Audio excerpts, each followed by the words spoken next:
après la tenue des États généraux de la justice en 2013 jusqu'en 2023, Parsem regrette que la justice n'a pas pu évoluer. Le secteur judiciaire n'a pas pu évoluer parce qu'il y avait des recommandations pertinentes qui étaient sorties de ces États généraux, de ces assises, mais qui sont restées lettres mortes. Et normalement, on constate que dans ce pays, il y a un manque de volonté de réformer les choses pour les faire avancer. Le secteur de la justice nécessite des réformes profondes, mais on a toujours constaté que le pouvoir exécutif veut toujours phagocyter le pouvoir judiciaire. Et cela sûrement qu'à travers les instrumentariats de la justice, et en profitant de sa position dans le pouvoir, en profitant de sa richesse pour corrompre. Déjà, certains utilisent de l'argent, d'autres utilisent leur position dans le pouvoir pour instrumentaliser la justice. Et les conséquences immédiates, c'est l'impunité qui est consacrée. Beaucoup de dossiers de corruption restent impunis.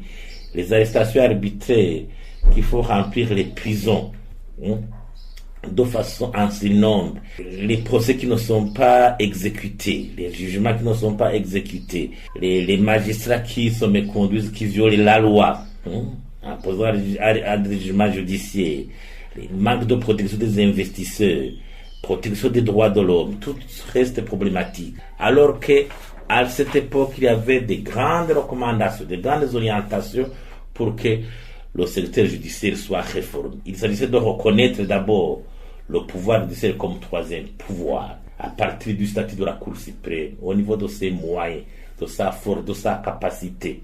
Ce n'est pas le Conseil supérieur de la magistrature qui incarne l'indépendance de la justice, c'est le président de la Cour suprême, c'est la Cour suprême, avec son rang protocolaire.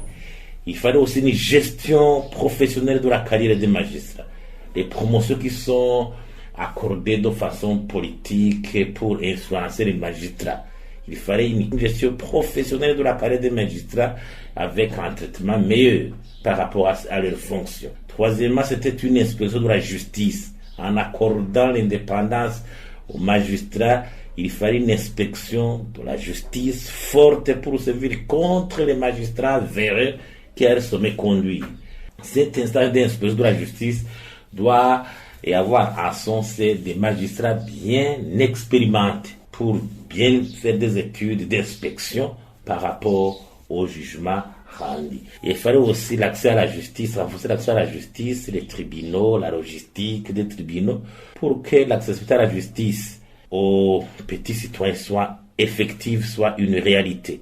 Il fallait aussi promouvoir une justice pénale humanisée, pour que quand même les prisons continuent à avoir des prisonniers en surnombre. Toutes ces pistes devraient effleurer des recommandations, mettre en application des réformes nécessaires, des réformes salvatrices pour que ce secteur contribue à asseoir la démocratie, la bonne gouvernance, la protection des droits de l'homme et la relance économique.